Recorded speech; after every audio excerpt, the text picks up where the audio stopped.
All right, everybody. How's everyone doing today? It's Fresh Takes with Russo Felice. We're back with another episode here on Tuesday here in the Finger Lakes 1 studios. I wonder what we're going to talk about to start. Well, that's a good question, Nick. Well, it's on the screen, Paul. I'll throw it to you. Oh, my God. My apologies. There we go. Well, if you didn't know, we're talking about Tigers today. That's true. I'm doing good, Paul. That is one of the things we will be talking about today. Wearing the hoodie mellow. Here on your hoodie mellow grind. Mm-hmm. Some mellow news, even though we aren't talking about NBA. No mellow, no Wade, no none of that. He did say he'd be willing to come off the bench, though. So that's something we aren't used to hearing from Melo. Pretty interesting stuff. Let's see how long that lasts. But we'll get to that probably in a couple weeks, though, given time. So, unfortunately, I messed up, and we inadvertently gave you the first topic of it's all right. You got the fans excited. That is true. But Tiger is back. He dominated on Sunday. Took over for what the NFL usually has. So we'll be discussing that. Obviously, the Ryder Cup coming up for golf. Tiger's in that. We'll go over a little bit as well. The MLB's final regular season week is upon us, meaning the playoffs are next week. We'll discuss that. The NFL Week 3, and of course, NCAA Football Week 4 will be what we will be rounding out with today. So a lot of fun ahead of us. We hope you guys have fun and enjoy listening, and we'll dive right on in, even though you guys already saw the first topic of the day being Tiger Woods won. He's back, potentially. We'll find out here. We'll discuss that. But yeah, Tiger Woods won the Tour Championship final event of the golf year. Pretty interesting stuff for anybody. He finished out on Sunday with a +1 round. However, it was -11 on the weekend. Really good. Justin Rose was your FedEx Cup champion. He was the golf champion, really, of the year. Played really consistent throughout the year. Picked up a couple big wins. Finished +3 on the tournament, -6 for a tied fourth in the Tour Championship. So, really, what everybody wants to know, though, is this the comeback of Tiger? Is it officially complete? Is it going to keep going?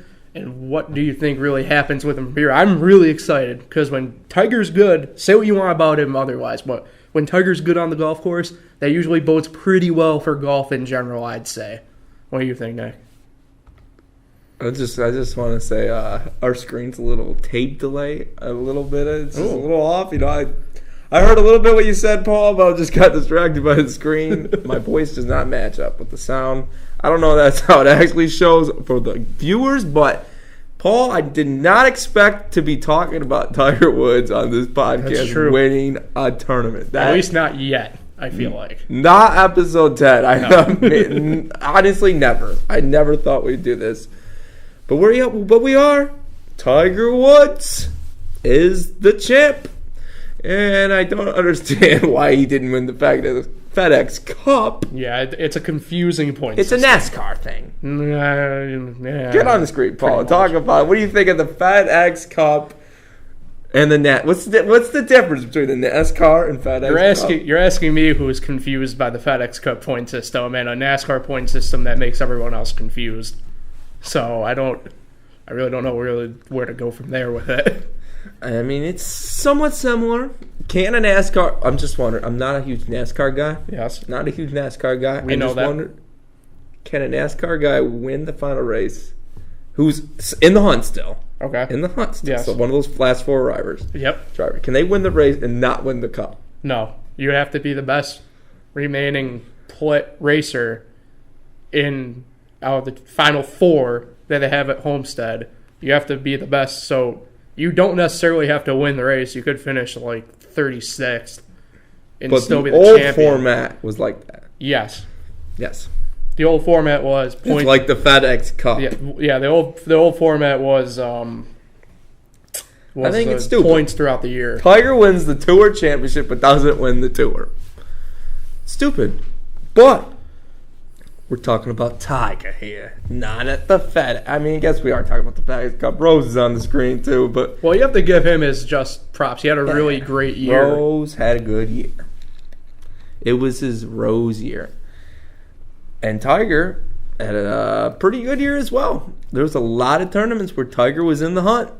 Didn't win until right now. His first win since 2013, where he won Player of the Year that year, I believe. He's got to be in contention again for it, right? Yes. You'd have to imagine. Absolutely. You got to expect a lot of confidence in Tiger going into the Ryder Cup. And I might say it now, Ball. Watch out. The Masters.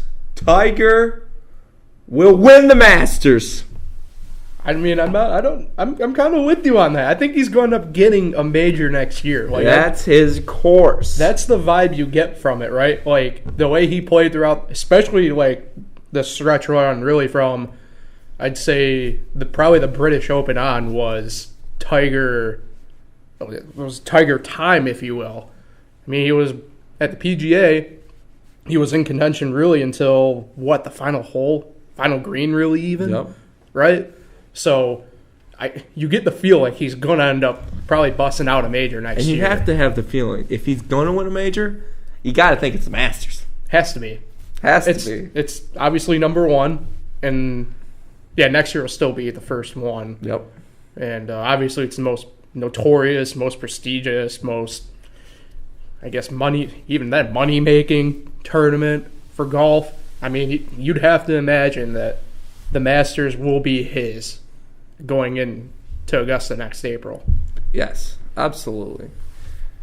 And great season by Justin Rose. Yeah. Excellent season. He played his best golf. That's something I think everybody could really agree on was how well he played. The main thing was he played consistent golf all year. He didn't have a ton of wins. He had, I think, 2 tournament wins on the year.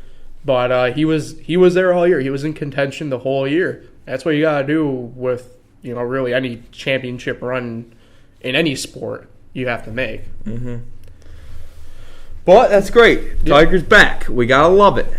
He is. But the Tour Championships aside, all the majors are aside, it's the Ryder Cup now. That is true. The Ryder Cup coming up this weekend. Where is it? Paris? Paris. Le Golf National. And the United States has not won overseas since 1993. What a fun fact by Hoodie Nick over there. 1993, when I was -2 years old. That's right.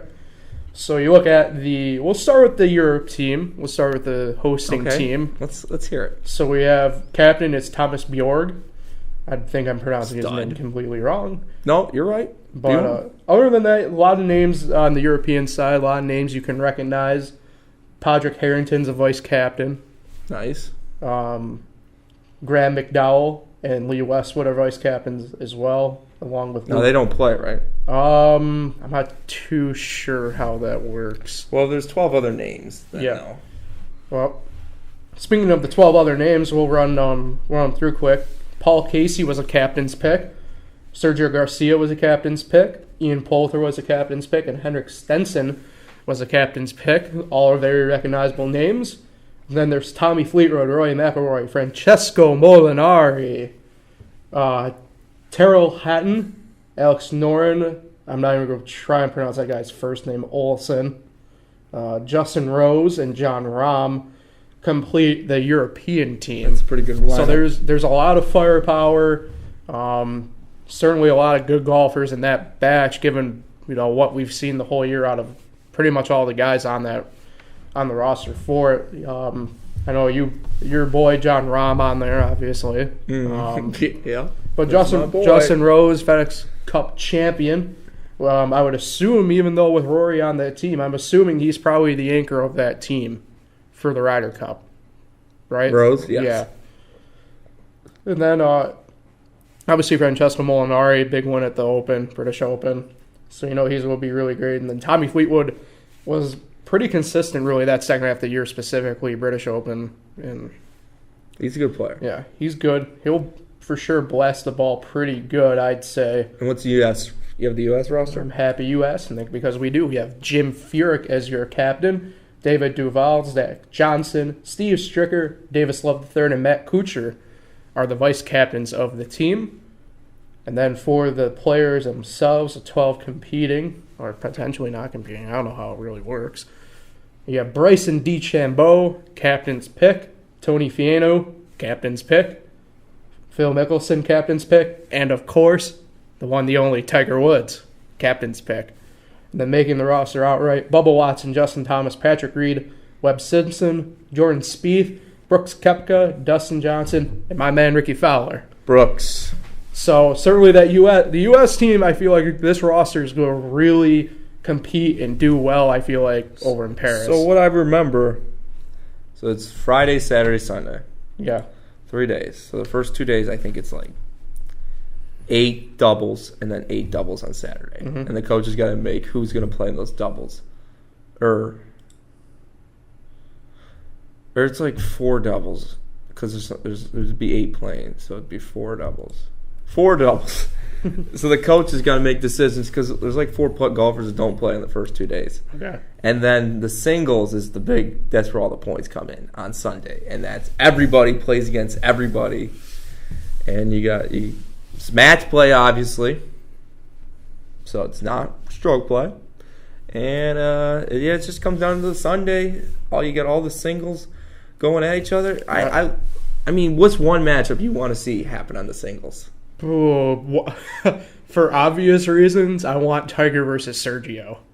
Because that's Tiger just... versus Sergio that's a good one. I mean, you think about the history they got between each other, like that's, I think, something everyone should And this want. is what I love about the Ryder Cup, because it's the one time where it feels like the United States will be on the road in golf. Like, it's the one time Tiger's going to feel like, oh, the crowd is not on my side. That's a good point. Yes. I mean... It's pretty exciting, especially when they come up to our place. We'll show how to have a good time. And the U.S. does good over here, just not over there. Yeah. So, like I say, you said 1993 was the last time the U.S. won overseas. And I'm telling you what, the way this roster of golfers is set up, I think we get the win. I think we bring the Ryder Cup. I don't know. I would love to see, my one matchup I would love to see is Brooks Koepka versus Francesco Molinari. Oh, a little British Open rematch a little bit there? Yeah. Is that what you're kind of hoping for? The little British Open, PGA US Open rematch. Those are 3 of the majors right there, and those 2 guys. Because who won the Masters? Oh, Patrick Reed. Is Patrick Reed even on the team? He is on the U.S. team. Okay. Yeah. Screw Patrick Reed. Wow. Sorry. Your wife's not the nicest lady. But you bring up a point, though, your matchup, Molinari versus Koepka, is those 2 guys love to blast the ball down the fairway. Especially Brooks. I mean, Francesco, he blasts the ball as well. So, I mean, that would be a really fun matchup just to see these guys try and effectively just outdrive each other. I also would love to see Phil versus Tiger. But wait. That's gonna happen. That's not until 2 days after Thanksgiving or the day after Thanksgiving, something like that. And the way you can watch that is pay-per-view. Yeah, people are pretty pissed about that. Well, I mean, what is it? 9 million on the line or something? 10 million on the line? So. Yeah, I don't know. It'd be cool, but I might buy it. Might not. Probably not. I don't know how much it is. So we'll stick to the stick and ball sport, if you will. We'll transition over to baseball. MLB's home stretch is this week, the final week of regular season games. The AL playoffs, they're completely essentially set. You know the teams that are going to be in there. It's just effectively at this point seeing what teams really slot where. Central, obviously, with the Indians. The East with the Red Sox. The West still in question. We'll find out here, I believe, in a couple days. Speaking of a couple of days, it would be probably tonight where we really find out the Astros hold a 4.5 game lead over the A's in the division. So that puts them really at tonight to see what really happens in that division. The A's are clinched for a playoff spot, which means the Astros are as well. And the Yankees are locked into at least one of the wild card slots. And the Red Sox is the top team? The Red Sox have clinched home field throughout the playoffs for the AL with a current record of 106-51 for their first ever season getting north of 105 wins. Really? Yes. Red Sox history. First time in Red Sox history. And then if you look on the NL side, only one team has clinched so far, and that would be the Atlanta Braves. Have clinched the NL the Braves are the only NL. I was thinking they were the only team to not clinch. No, they are the only team to clinch. Okay. I was going to say. Because the standings everywhere else are nuts right now, effectively. You have the Cubs holding a extremely slim margin of a game and a half over the Brewers, who face the Cardinals, who are next in line. The Cardinals are 4.5 back in the division. 3 whole games back of the Brewers, who they are facing currently. And then out west, it's effectively a 2-dog race for one playoff spot. Probably more than likely going to be the straight-up division title, with the Dodgers holding a game and a half lead over the Colorado Rockies. And who's the 7th best team in the National League? Well, the 7th best team, I wouldn't be able to help you out, Nick, because the 7th best team would already be eliminated from playoff. By one game. By one game. It doesn't matter. One game they're eliminated. They are one game from being back in it. Give them one more game. You know they just canceled. It's the Pirates, by the way. And they just canceled the Pirates-Marlins game next Monday after the season ends. Because it has no meaning. But it was one game. They could have been playing that game. Would have been interesting. How many fans do you think would have showed up to that Pirates-Marlins game? Where is the game being played? Pittsburgh. You're talking about Marlins had to travel back. Probably 200 people. No, probably a couple grand. 2,000-3,000, give or take. If they just played, not that if like the Pirates made a run or something, just now. That's unfortunate for them. They were a surprising team to kind of kick up there after the All-Star break. Yeah, it looks like they're going to go over 500, which would be a pretty surprise for a lot of people. They're looking they're 79-76 right now, so they only need to win 2 games. And they are up 4-0 after 3 against the Cubs. So it's going to be number 80 tonight. That would be true, yeah. That would put them at 80. We're so close. But we have to get to... All we need is 81 because the game got canceled. So all we need is 81 to get over 500. You're so excited over a team that's not making the playoffs. I love it. 7th best team in the National League. 7th best. Not bad. We could still catch the Rockies for 6. They're the first loser. How's that make you feel? First loser. Yeah. At least for now, anyway. Not great. Not great. So, back on the, how do we want to say it here, Nick? Back on the original editions of the podcast. Our predictions were we got them pretty much right in the AL, I'd say. Yeah, outside of the A's. A's. You said Mariners. I said Mariners. I think I might have said Rangers. Yeah. I think I might have said Rangers. Bold strategy on your part. And then in the I think I might have said Rangers to win the division. I think I did. And then in the National League, I don't think really anything we got right. The Nationals pick was wrong. Josh was the closest with the Jets. Yes, it's right. That's an inside joke from the original podcast. Those are the golden days. But I think I said Phillies would make a wild card, but clearly that didn't happen. I said Giants in the West. I think I said... I said Colorado, didn't I? Because I was back and forth. I think I went with Colorado. You said Diamondbacks, but then you changed it. Yeah, I went with Colorado. Yep. So that's looking possible. And then Central, I think Brewers. I said Brewers. But you said Cubs. Brewers and Cubs coming out there. So we're... You did say Phillies wild card. Yeah. So I'm kind of still in it. You're kind of still in it. I said Pirates won the division. But they end up being the 7th best team. Mm-hmm. For now. So the stretch run here, Nick, I know you're kind of tuned out of baseball a little bit, but yeah, because I really don't like any of the teams. What are you? I really hate them all. What are you like? What are you excited? Let's go this way. What would be a wild card matchup on the NL side? Because you're a National League team fan. What's an NL teams that you'd like to see face off in the wild card game? Definitely not the beep Cardinals. No Cardinals. They can get moved to LA. Why don't they? Just move them. I don't like the Cardinals. Them and their cheap hits, and they call up anybody and they play. Rockies Brewers is what I want to see the wild card. See, that's a matchup I don't want to see. I want that to be like the NLCS, but it won't happen. Yeah, Yeah, you got to have the Rockies win the division to have that happen. Yeah. But, Rockies, Brewers. I want the Rockies because they're the only team I even care about. Maybe the A's. I do not like the Yankees. I do not like the Red Sox. I do not like the Indians because of their stupid division. I do not like the Astros because of Garrett Cole and Charlie Morton and all them.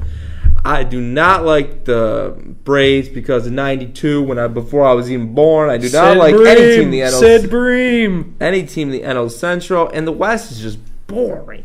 Oh, the West is not boring. The Dodgers. The West has been the most exciting division. Rockies. Do you stay up for MLB tonight or Quick Pitch doesn't really do it that much, but do you stay up for MLB tonight at all? On MLB Network? The West has been fun this year, man. Of course I stay up. I haven't done it in a while because I haven't been interested. But, MLB Tonight and Quick Pitch is the shit in the middle of the night. But, not me. All right, now give me off the screen. Well, you ran out of steam pretty quick there. It looked like you were going to say something, and then you just kind of stopped. Yeah, that was really it. So, ALY, I'll say this. The National League wildcard game I'd like to see, only because I'd really love to see these two teams kind of shoot each other in the foot, really, would probably be... I don't think it's possible, is it? I don't know, it is possible. I want to see the Cubs Dodgers really just shoot themselves in the foot. That's possible, but very hard. It's hard. Well, how many games up are the Cubs? Cubs are 1.5. On the Brewers? On the Brewers. Oh, that's it? Yeah, the Dodgers are 1.5 on Colorado too. Okay, so that's likely. So this is something I want to happen only because these two teams have ESPN in such a tizzy with each other. I want them to go up against each other, which is on ESPN. The National League wildcard game's on ESPN this year. I really want nothing more than to see the. First off, I don't think Dave Roberts is that great of a manager. No, just got a lot of talent. Joe Madden, people think Madden's overrated. I don't think he's overrated. I think he's gotten extremely lucky. Say your point. But I'd really love to see them both start like their supposed aces. So for the Dodgers, it'd be, I guess Kershaw, even though he's struggled down the stretch, and it'd have to be Hamels for the Cubs. I would have to think. So, okay, I'll say something. First of all, I did not know the Brewers were that close to the Cubs. And Christian Yelich, MVP. He's making a strong late case run for MVP. Oh, okay. Do you think baseball is the least important sport coaching? Coaching is the least important in baseball. Compared to the other the four major ones. No. Then compared to the other four, no. What's the least important in coaching? I'd say NBA. I wouldn't say basketball as a whole, but I'd say NBA from a league perspective. Yeah, but you got guys like Greg Popovich is the reason why the Spurs are probably even good.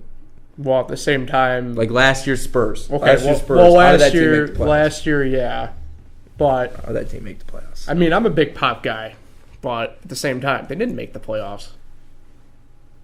The Spurs made it. No, they didn't. It was the first year that they've missed in almost 20 years. How the hell did they make the 9th seed, Paul? Exactly. You're right. They did miss the playoffs. Oh, man. I guess I missed that in such an exciting NBA season. But you answered your own question effectively by saying it that way. Mm-hmm. The NBA is relatively predictable in the sense that you can... I'll say yeah. Let me say it like this, and you've said it before. You really don't need to coach LeBron James. No. Right? You kind of just let him go out there and kind of do his own thing. Baseball-wise, to an extent, it's that way. But at the same time, if you look at it from a pitching perspective, you gotta know at what point. Okay, pitcher X is struggling, so we gotta get someone in there. Type deal. You can't really do that. I agree with you. At least in the same sense. Steve Kerr's never coached a day in his life. Nah, at least not yet. Anyway. Nope, not yet. Hasn't coached a day in his life. I'll agree with you there. So, yeah. Brewers. What do you want? Cubs, Dodgers. I just want that for the sake that they wait. Whoever wins is going to waste a day of arm strength and pitching, and then cause collapse and chaos. I mean, that's the way I look at it. AL-wise, I think it's pretty much going to be Yankees, A's, unless the Astros have some sort of like collapse of that we just didn't see coming. I think it's almost guaranteed it's going to be Yankees, A's. But where is it going to be? That's a good question. I think that's more of the bigger question. If either way you look at it, if you're an A's fan, you definitely want it out of Oakland. And if you're an Yankee fan, you definitely want it in New York. If you look at it from a one-game sample size, I think from a pitching perspective, you'd have to say, at least on paper, the Yankees have an advantage, given the fact that the starters that they're going to have for the playoffs are healthy, well, per se. And Oakland's pitching staff at the moment, especially the starters, are really hurt. Menea's out for probably through next year, the way it sounds. And that was their ace. That was their guy for this year. So you have to imagine A's just don't have a guy. It's really weird because if they go from a traditional perspective, they're probably going to throw Edwin Jackson, who has been, I think, in Syracuse in AAA the past year and a half until July this year when Oakland picked him up. So unless Oakland goes the bullpen route, which would be Brett Anderson. Yeah, that's true. He did come back. Forgot about Brett Anderson. But nothing to be overconfident about. No. Who are the Yankees throwing? Well, Cervino or Tanaka? I don't want them to throw Severino, and I don't think they'll throw Tanaka. I think what they should do is throw Happ. Severino has proven it before, though. He did it last year. Yes, but Happ has dominated the A's this year, both on the Yankees and on Toronto. Like, his stats this year are, like, nuts. But this is a different game. I understand, but if you have to go with what you think can win, I think in order to win, you throw J.A. Happ against Oakland. Fair. I mean, that's what I think you got to do. Honestly, I probably won't even watch. Yeah. I'll watch the Yankees. I know. I will watch until the Yankees. I know the NL wildcard game is next Tuesday night. So we'll obviously be here with you guys. Oh, yeah, that's right. For probably what in a typical ball game would probably be the final third of the game. And then the AL one is Monday? No, Wednesday. We got to get a TV in here. Wednesday. But, yeah, so that will be an interesting thing to see. There's a TV right here. And then obviously we'll probably discuss with you guys next week what the playoffs are officially looking like and what we think the October run of baseball will produce. You know, our podcast, we should just go live from Yankee Stadium or maybe Milwaukee. On the beat. Yeah. That'd be relatively nuts. That'd be relatively cool, I'd say. So with that in mind, we'll move on to the true fall sport, if you will.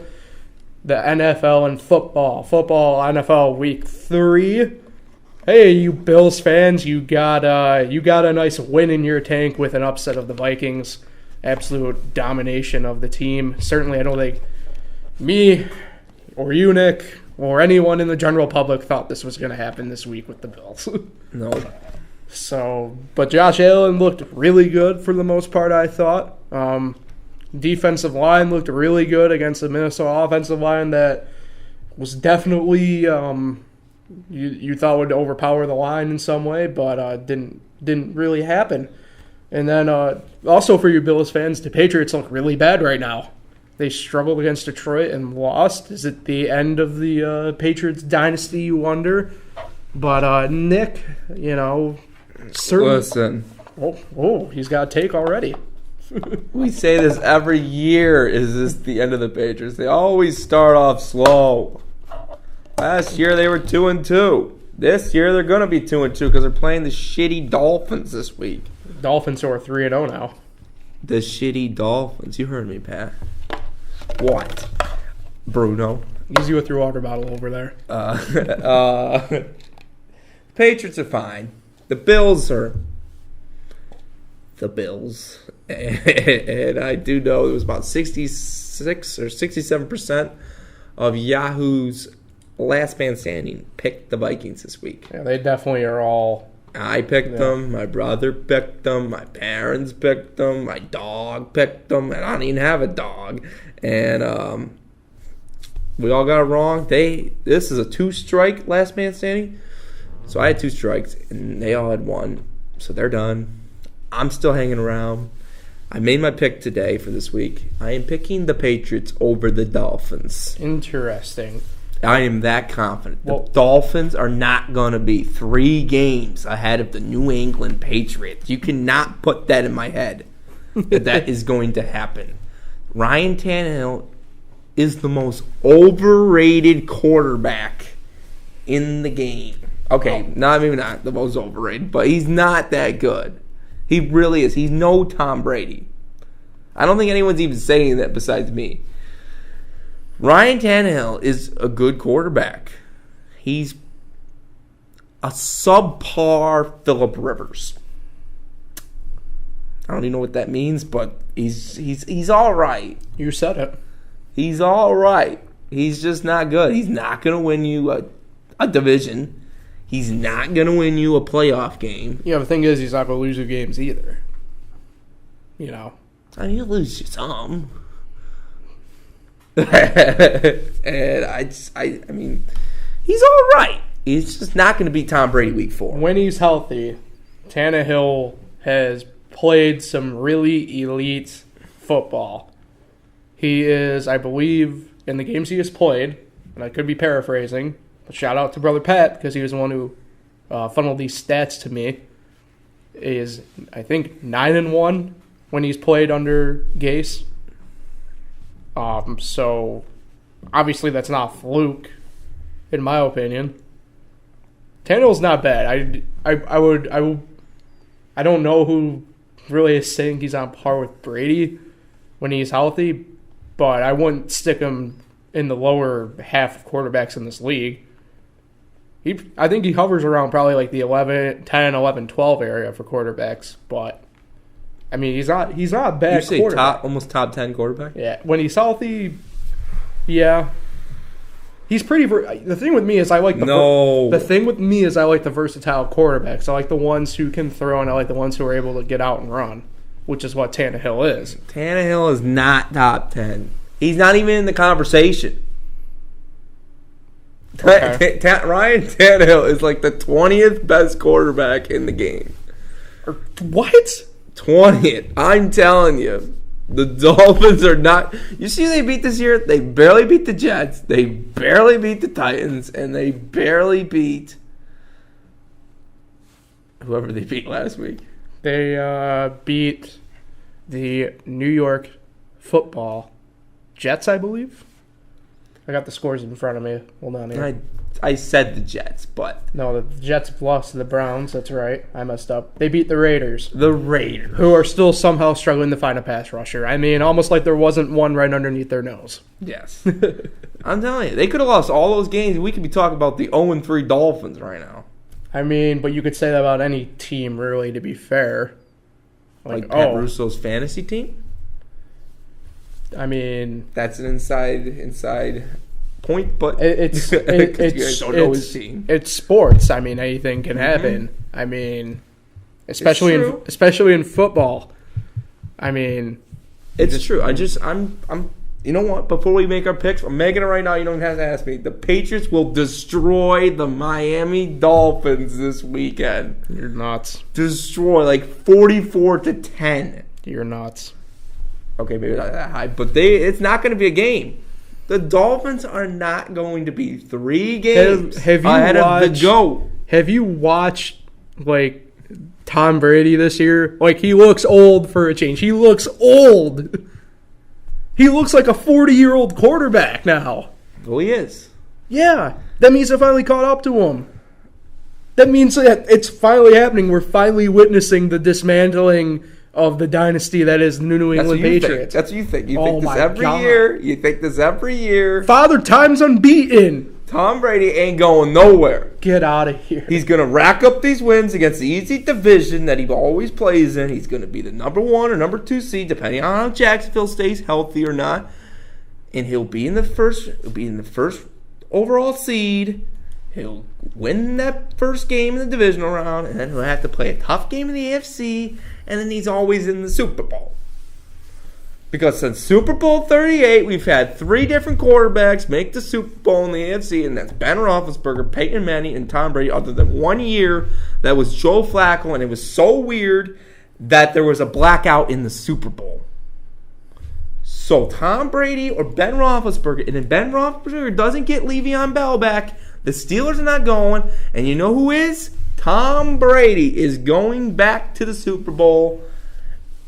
And if he plays Nick Foles or Eli Manning, he might lose.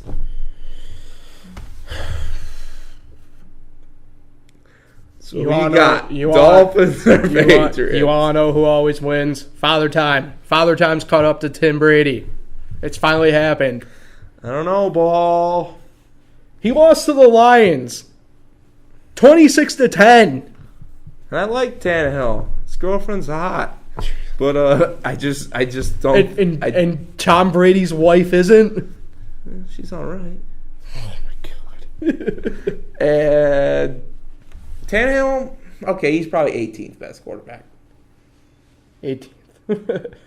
So we'll transition off of our big ranting here for a second, I guess, and get to another supposedly elite quarterback in Eli Manning. Just trying to get Pat fired up at home. What about your Giants? Giants, nice little win, to say the least, 27-22 over the Texans. I watched a little bit of that game, mostly because I have a few fantasy guys on each of those teams in various leagues. So Saquon in my PPR, so 3-0 on that one, which is kind of nice. But, so... How many leagues you in? 2. Nice. Yeah. So 3-0, 2-1. Yeah. Not bad this year for me so far. 5-1. Yeah. So shout out Jeremy. So the Giants, Eli Manning threw for 297 and 2 touchdowns. Looked pretty good for the most part. There was at one point where I think he threw 10 straight completions or something like that. Certainly some nice things if you look at it from another quarterback who's not getting any younger. And certainly from a line that hasn't given him a ton of help, at least off the start of the year. So, as a Giants fan, what do you think of this win? Does it put him in the right direction?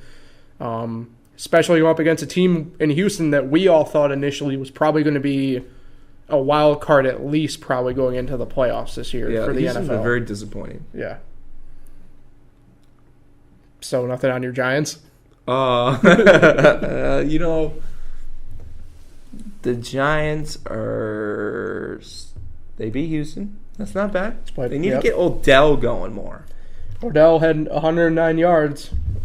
And just no touchdowns. Got to try to find the end zone, Odell. And Saquon found the end zone again. Saquon's good. Eli's good. Can we get a picture, Bo? Of what? Just put you up there. Eli's good. Eli is good. Eli is good. What are you trying to look into here? Because I'm just trying to see your reaction when I say Eli is good. The fans need to see when I say Eli is good. He is good. You're not saying anything I disagree with you with on that one. All right. Eli's good. Saquon's good. Odell's good. Shepard's good. I think the team is finally starting to figure out itself with a new coach. And I think their division's down this year. I don't think it's that tough. Never really is.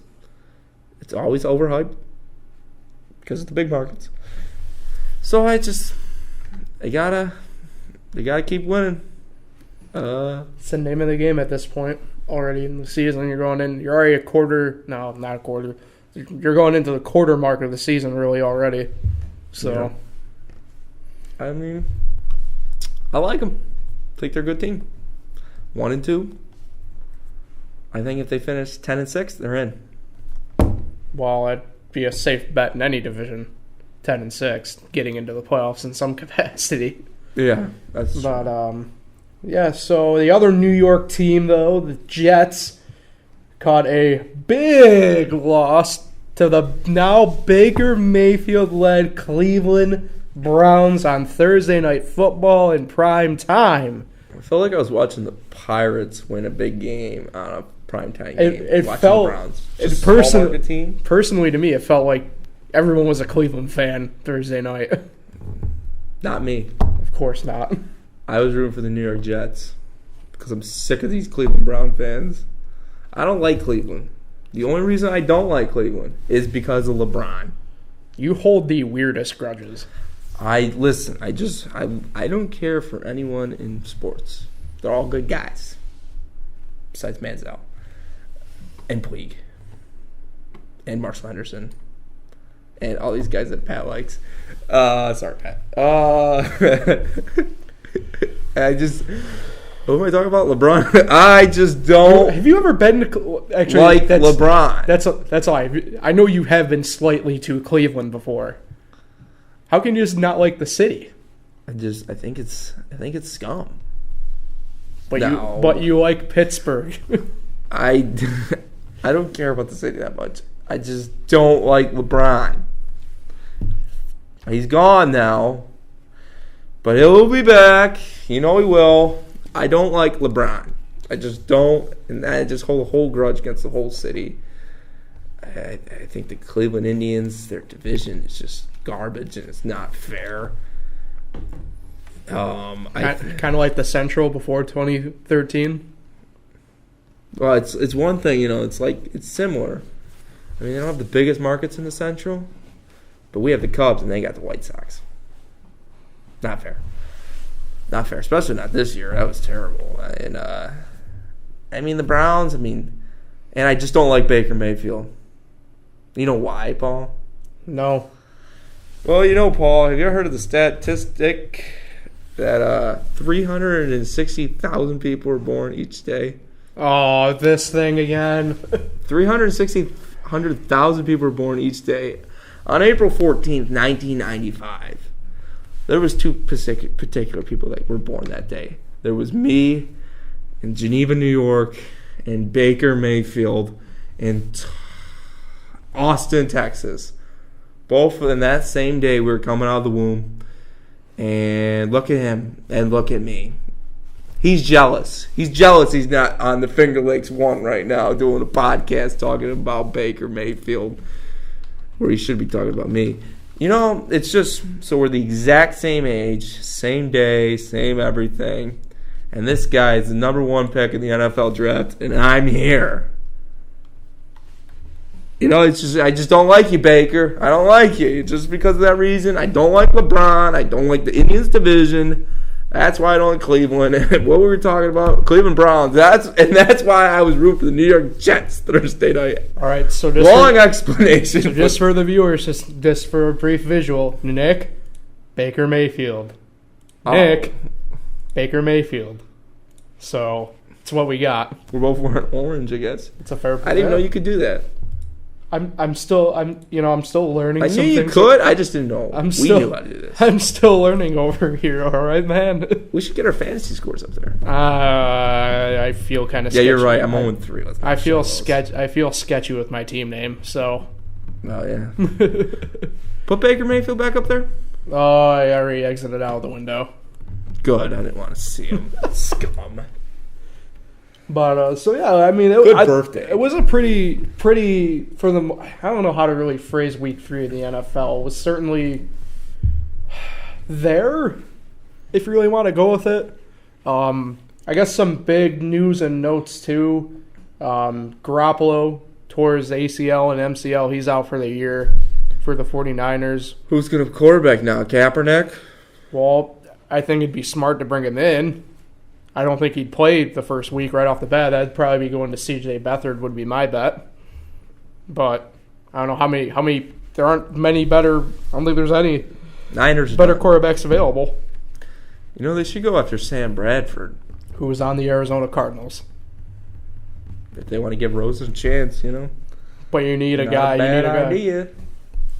But it's a good point you bring that up because Rosen is getting the nod going forward as well as Baker. So outside of Lamar Jackson, that means all the rookie quarterbacks are going to be starting this week. So that'll be pretty fun to watch. Nice. Yeah. So need Joe Flacco to go down. Give a brief shout out to my Redskins. A nice win over the Green Bay Packers. And what is your thought on their bye this week? Well, it'll be 13 straight games coming up next. Yeah, it will be a nice couple of. It'll be a nice couple days where I don't have to really stress too bad. You need to more focus on the Syracuse football game. Well, we will get to that. Yeah, you're excited. We'll get to that in due time. Give me some time here, Nick. Give me some time. So with that in mind, let's make some picks. We'll move on to our picks. And Week 4 gets kicked off, obviously, on Thursday night. Football on Fox. The aforementioned Minnesota Vikings travel to L.A. to face the Rams. And certainly it should be a fun, flying type of football game. I will go with the L.A. Rams. I've used both these teams in my last man standing, so I cannot pick. But I will pick on the show, and I pick the L.A. Rams. Where is it? Minnesota? Nope, L.A. Oh, it's over. L.A. Rams. Then the first game that we got listed for Sunday here on the website is the Houston Texans visiting Indianapolis to face the Colts. I will take Houston in that game. Feel relatively confident. They need the win more than anything. I think that's why they get it done. They need the win. But I could also see them going 0-4. Jack Doyle. The Colts are going to win this game at Doyle. home. We'll go then to the Bills on the road to face the Cheeseheads in Green Bay. Interesting. Part of me thinks Buffalo actually might get this done. I honestly am agreeing with you. But I'll go with the Packers because that's the obvious safe bet, and I feel like Aaron Rodgers will not let 2 in a row drop to teams they really should have beat. Who did they lose to last week? The Redskins. Redskins, that's right. Bills Mafia is going to win this game this week. Circle the wagons. Mm-hmm. They're coming Break some up. tables. Josh Allen is a stud. Absolute stud.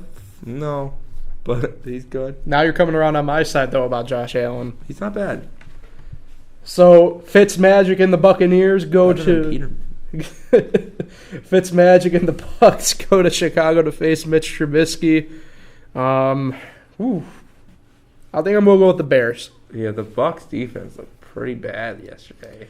Bears are going to win this game at home. Well, because Nick, of Khalil Mack. Yes.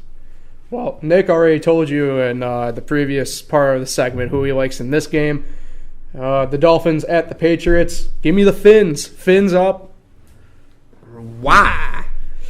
I team of destiny, maybe. I don't know exactly why. The Patriots don't look good.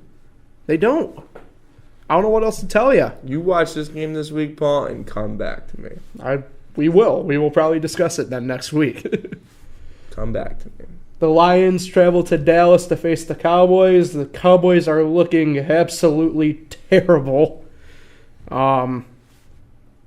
See, this is an interesting game because I think on paper at this point you'd probably expect Dallas to win, but I'm going Detroit. Super Bowl champs not going to be 1-3. Detroit, baby. Next game. That's my team. The Bengals of Cincinnati go to Atlanta and face the Falcons. Give me Matty Ice and the boys. Give me Andy Dalton to lose the game against Matty Ice. I see what you did there. I ain't picking no Bengals. The New York Jets travel to Duval County to face the Jaguars. Give me the Jags. Jags. Thought about it. You were very intrigued. I mean, the Jets, I'm a big Darnold guy. The Eagles... For now. The Eagles travel to Tennessee to play the Titans. This is an interesting matchup, in my opinion. because Wentz, mind you, was in the rain. Wentz looked good, but still, though, you just don't know how well that knee will do quite yet. I'm going to go with the Titans. I'm going Titans. Carson Wentz going to get sacked 6 or 7 times. Not bad. Wow. All right. The Cleveland Browns coming in at a record of 1-1-1 to face the 0-3 Oakland Raiders. You know who I'm going with. Baker Mayfield, baby. Give me the Browns. The Browns are going 1-2-1. Oh. I hope I said that right. They're losing the game. You did. Raiders. The Seattle Seahawks at the Arizona Cardinals. Seahawks. What do you think of the Seahawks this week? Looked good for the most part. Still wasn't fully sold on a lot of it, unfortunately.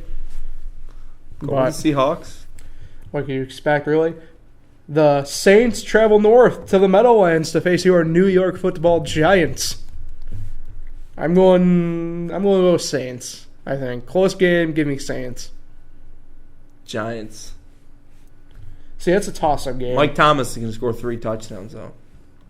Interesting. The 49ers travel to L.A. to face the Chargers.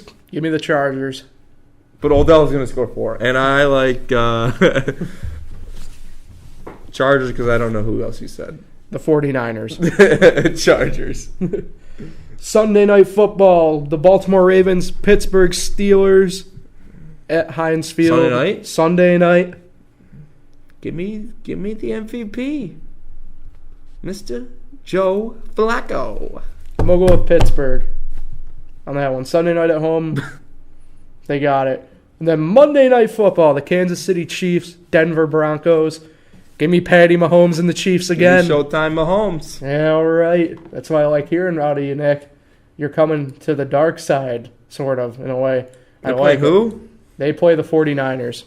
Wait, the Chiefs play the 49ers? Or no, they play the Broncos. The Broncos. Yes. Denver. So who's on the bye? Redskins and who? Redskins and Carolina are both on the bye. The only reason why I know of Carolina is because Ron Rivera is the Grand Marshal for the NASCAR race at Charlotte this weekend. Nice. Yeah. So we'll transition to the other football, and of course, you know why, because I'm extremely excited that Cuse 4-0, big game this week in Clemson. I'm so hyped right now. First time since 91 they're 4-0. They were up. They had 83 votes in the coaches poll, which puts them at 28th ranked in the country. ESPN has us 22 in the power rankings. It might happen. It just might happen that we beat Clemson on the road, noon on ESPN. I'm so excited for this game. Really, Syracuse looked. I mean, mind you, this UConn team is terrible, as many things are with UConn, but we're not talking about UConn. We're talking about Clemson. This team that Cuse has is really good. I think people are sleeping on them a little bit. I mean, you can say what you want about the team, but they're looking really good right now. Yeah, I gotta say, what's more of a chance to happen? Syracuse goes 5-0, or the U.S. wins the Ryder Cup. I mean, money says Ryder Cup for U.S. I think that's something even I'm willing to admit. But I will go ahead and say this for you, Nick. Cuse has not lost to Clemson football in over 690 days. It might happen. Wow. That and How many times have they played since then? Once. Last year in the Dome, Friday the 13th, we beat Clemson. Mm-hmm. Now, it's why you bring that up, Nick. Because it was in September, right? It was October. Yes, I believe. Now, Clemson is not starting Kelly Bryant at quarterback this week. They are starting Trevor Lawrence, a.k.a. Sunshine from Remember the Titans. I kind of like the chances when they're going up against a freshman quarterback who's getting his first chance to really throw the ball on his own. Kind of has control on his own. There's a lot of things adding up kind of right for Syracuse to pull out and win. But I think it kind of pains me a little bit to say this. They'll lose a close one, I think. Well, when you said Syracuse is going to go 10-2, wasn't this one of your losses? This was one of the losses. Yes. So they could still do it. Mm-hmm. And I just got to say, Paul, why is Notre Dame not on the screen right now? Well, why is Ohio State? We don't even like Ohio State. The Ohio State. You wrote that, Paul. You wrote that. I did. The Ohio State Penn State game is probably the biggest benchmark game though of this week, which is why I put it in, because you have Urban Meyer's first big test of the year. You have Penn State's. This is their. I feel we're a Cuse station and not a Notre Dame station. That's correct. We'll talk about your Fighting Irish. Don't you worry, because they got a very nice. No. Let's talk about the Cuse. If you want, fine. If you want to talk about Cuse, I don't have a problem talking about my man Dino. My man Dino running it right now. Eric Dungy looking spectacular against UConn. And this defense is not that bad. The front four that they got going are really good. And I mean, the wideouts are playing really good. This fast up-tempo offense is looking awesome. Like, this team, I'm getting irrational about them, which is fine right now. Because I'm telling you what, this team, we're going to shock people this year, I feel like, now at this point. You didn't expect us to, but here we are. We're at the door. It's happening. I mean, yeah, sure. I think Cuse is going to lose a close one this week. I mean, that is what I'm assuming. They got the offense to hang in that game. I just think the Clemson crowd is going to get into the game, and Clemson's going to win this game. Could be overtime. I'd be all for an overtime game. That helps their ratings. Death Valley, whatever. Look, let me put it this way. Dabo's really good. But Dino's where I stand. I'm with Dino. Say it with me, Nick. I'm with Dino. I'm with Dino. Dino, yes. I'm with Dino. And you're wearing orange. I'm with Brian Kelly. Kelly Bryant. Kelly Bryant. I'm with Brian Kelly. Or do you mean Brian Kelly, the coach of the Notre Dame Fighting Irish, who had a very big, in my opinion, big win against the Wake Forest team? That was first true road game. That was thought to probably give them some trouble on the road for Notre Dame. Quarterback. Yep. So what Notre Dame? I don't know if you were able to really watch any of the game. Notre Dame had that game in control from I'd say about 8 minutes into the first quarter on. Yes. Is what it really looked like. So as a Notre Dame fan, does that leave you excited, especially because this team looks really good on paper, but you don't know really what to expect quarterback-wise. So, well, this game they got against Stanford this week is their biggest game of the season. Yep. Luckily for us, it is at Notre Dame. And they usually play better against Stanford at Notre Dame than at Stanford. So,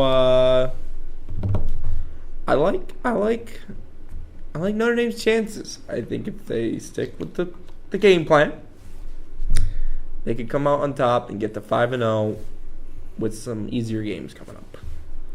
And then eventually when we get to it, it will be Syracuse, Notre Dame, and that will be a big week. That will be a big week. No, I think that's a big week really no matter what moving forward because of the implications for both at that point. Is that around Halloween? November 8th is the game. So a week after Halloween. Well, Halloween week, a week after Halloween week. Because Halloween is on a Wednesday this year. Yes. So wait, not November 8th.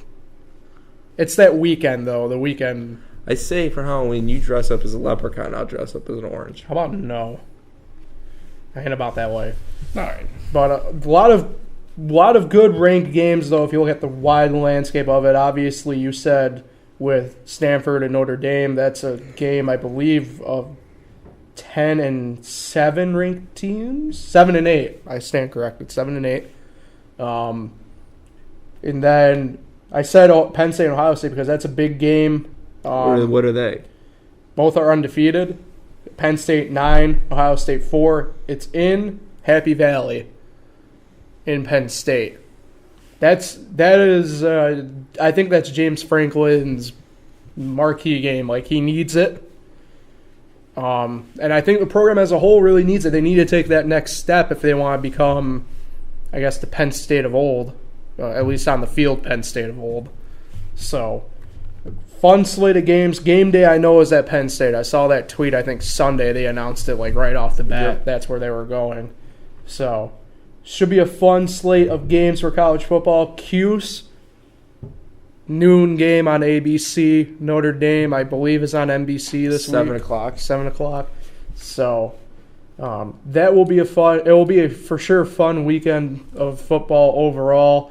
With that being in mind, we're going to wrap it up now here. Nick, I'll toss over to you as always. Nick, who are you shouting out this week? I'm shouting out our guest from last week, Pat Russo, your brother, because it's a big special announcement that Pat Russo will be on this show once per month. Wow. Just signed into a big deal this morning, and he is going to be on the show every month with his input on what's going around the world today.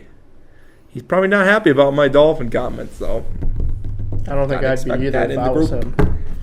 Back to you, Paul. All right, awesome. Nick, as always fun to be here, right? So with that in mind, Sure. that is the end of this week's edition of the Fresh Takes Podcast. Make sure you like, subscribe, comment, all that fun stuff on YouTube. Download the FL1 app, and we'll catch you guys next week. Heyo.